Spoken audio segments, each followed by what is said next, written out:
He was born, raised, as well as trained in the Niagara region before the Four Seasons came calling and shipped him abroad to one of the most exotic locations on the planet. Today, you can find him right back home. Let's go meet the man in the kitchen at Inniskillin, Executive Chef David Penny. So here now with the Executive Chef of Inniskillin, David Penny. Pleasure to meet you. Pleasure. Thanks for letting us into your kitchen, sir. Absolutely. You're much taller than I thought you would be. First off, homegrown boy. Yeah. You trained here, you're from here.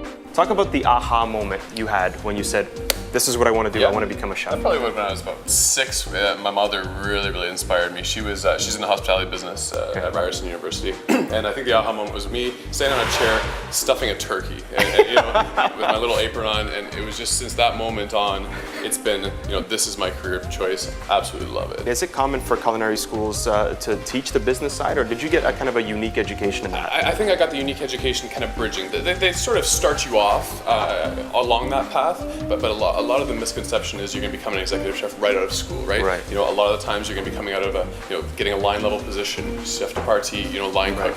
It's when you get that kind of higher education and learning and appreciation for all the business side and the business aspect of it. It really helps. Now, who inspired you when you were in college, when you were that young guy? Yeah. And you are still a young guy. Absolutely. But when you were in college, who was the guy or the woman that inspired Olson, you? actually, chef professor. He started literally Niagara cuisine in itself. It literally started on the 20 restaurant, Cave Springs Winery. Absolutely beautiful. Started me along that path and got me really immersed into the field of cooking. And Niagara College, of course, you could have gone to any college. I mean, a lot of people go to George Brown College. Totally. Why did you pick Niagara College? I was actually grew up in Mississauga, so just very close to George Brown. But again, the wine region really pulled me into this direction, and it just kind of that farm to table cuisine. We've got farmers down the road at our sister property, Jackson Triggs. We actually have our own vegetable garden. It's absolutely fantastic. Vegetable garden too. For sure, we're taking it up a level. Not just herbs. We have our full-on, heirloom carrots, heirloom tomatoes, all the different beautiful vegetables. So you don't need suppliers. Exactly. In essence, it's literally self-sustainable. And actually, the farmer who's actually growing it for us on property mirrors that. So if we do run out, he can actually pick it from his own field. Wow. So you got a backup supply. Absolutely, it's fantastic. Before I even finished my degree, Four Seasons head office is in Toronto, so I got to meet the big dogs, Isidore Sharp. And they literally, take you through the interview process. It was about, a 4-hour interview, very daunting. Wow. And what they say is, okay, great, we'd love to hire you. Where can you work and where would you like to work? Right. So I said, well, anywhere I can. And they said, how about Hawaii? I said, yeah, sure, how about Hawaii? Before you know it, 2 weeks later, aloha from Hawaii. So you thought they were joking? I thought they were joking. Well, I was kind of like, oh yeah, sure, I can do Hawaii, I guess. Wouldn't you know it? 2 weeks later, got a call or an email from Aloha from Hawaii, and 3 months later, just after I finished my degree, I was on a plane to Lanai. What do you got cooking for us today? For sure. So what we're going to do is, it's lobster season right now, so we've been pairing up with maritime lobster. Just got a little bit of a poached lobster here. We're going to actually warm it up in some vanilla. And then what we're going to pair it with, we've actually got a beurre blanc, so a classic butter sauce. This is actually using Vidal ice wine. And so a lot of times we do cook with ice wine here at Inniskillin. Ice wine is definitely king. Right. And we're pairing it with our sparkling ice wine. Ice wine does have some sweetness, but it's also got great acidity. And that's what really plays well with food. It's very food-friendly wine. And then what we're pairing it with is a sparkling ice wine. So it goes back to kind of the perception, right? Ice wine is quite sweet, yes it is, but it's got great acidity and the bubbles will really balance it, make it really refined on the palate. Basically, take the lobster here that's been beautifully poached, just gently warmed. We're just gonna bump it so it doesn't run. And here same thing here. Here comes the mosaic, the artistry, the artistry. And then you see the beautiful, this is a really simple dish. And what we do here at Inniskillin too is a lot of the times we want to create a dish that can be done at home at the home level, right? So this is simple, really simple, but it's just a really cool looking dish. And this is just our butter sauce again.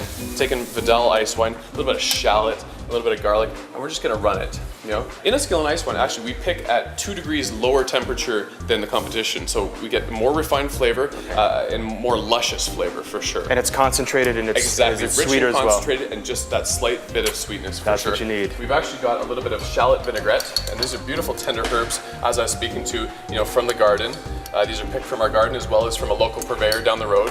We're just gonna finish with a little salt and a little pepper, real simple. So here we are, really simple, but this can be done at the home level, absolutely. And there's no intimidation at all in this. No. People should not be intimidated by the fact that you're cooking with ice wine. I mean, look at it. And cooking with lobster, just treat it with utmost respect. Simplicity, simplicity, simplicity. What kind of wine is this that you're going to pair this with? This is our 2008 sparkling ice wine, Vidal ice wine from Inniskillin.